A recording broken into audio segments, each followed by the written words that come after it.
Heat stroke اور سخت گرمی سے بچنے کے لیے ہمیں کیا کرنا چاہیے، کون سی احتیاطی تدابیر اپنانی چاہیے اور اپنے جسم کا درجہ حرارت برقرار رکھنے کے لیے ہمیں کیسی غذاؤں کا استعمال کرنا چاہیے، جانیں گے آپ اس ویڈیو میں۔ بسم اللہ الرحمن الرحیم۔ سخت گرمی کے دن آ گئے ہیں، گرمی سے بچنے کی احتیاطی تدابیر۔ اب درجہ حرارت 40 سے 45 ڈگری تک روز پہنچ رہا ہے، جو کہ آنے والے دنوں میں مزید بڑھتا رہے گا۔ اسی سلسلہ میں چند باتیں گزار کر رہی ہوں۔ انسانی جسم کا درجہ حرارت 41 ڈگری پر پہنچ جائے تو موت واقع ہونے کے امکانات 90% تک بڑھ جاتے ہیں۔ موسمی درجہ حرارت نہیں بلکہ انسانی جسم کے درجہ حرارت کی بات ہو رہی ہے۔ اسی لیے شدید گرمی سے بزرگ لوگ بہت زیادہ متاثر ہوتے ہیں، لہٰذا بہتر ہے کہ ہمیں انتہائی احتیاط سے کام لینا چاہیے۔ یہ احتیاطی عمل کون سا ہے؟ سخت گرمی کے موسم میں ہمیں گوشت، انڈا، اچار، کوک، پیپسی، تیز مرچ مسالے، پالک، میتھی وغیرہ کھانے سے اجتناب کرنا چاہیے۔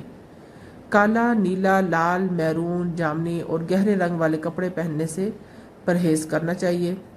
انتہائی گرمی کے اوقات صبح 11 سے سپہر 4 بجے تک بلا ضرورت باہر نہ نکلیں یا سفر نہ کریں۔ نمک کا کم سے کم استعمال کریں۔ کالے رنگ کے اور مکمل بند جوتے کم سے کم پہنیں۔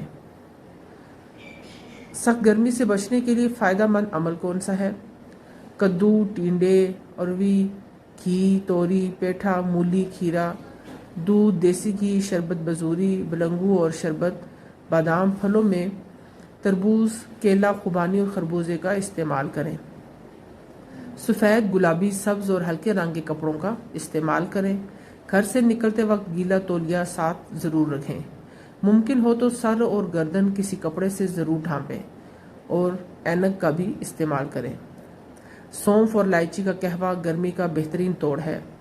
املی اور آلو بخارے کا شربت پیاس کی شدت کو انتہائی کم کر دیتا ہے۔ پانی جس قدر ممکن ہو سکے پئیں۔ ٹھنڈے پانی کی بجائے ہمیں گھڑے کا پانی استعمال کرنا چاہیے۔ پیاس کی شدت کنٹرول میں رہتی ہے، کیونکہ جتنا ٹھنڈا پانی پئیں گے اتنی ہی پیاس زیادہ لگے گی۔ جتنی بار ممکن ہو دن میں غسل کریں۔ ہوادار جوتا پہنیں جو کالے رنگ کا نہ ہو۔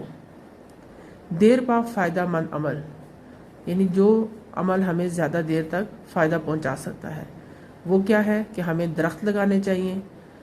درخت لگانے سے نہ صرف موجودہ گرمی کو کم کر سکیں گے بلکہ سردیوں میں پڑنے والی اسموگ کا بھی توڑ ہے۔ اللہ پاک ہم سب پر اپنی خاص رحمتوں کا نزول فرمائے، آمین۔ اگر آپ کو میری ویڈیو پسند آئی ہو تو ویڈیو کو لائک اینڈ شیئر کیجیے، چینل کو سبسکرائب کیجیے۔ شکریہ۔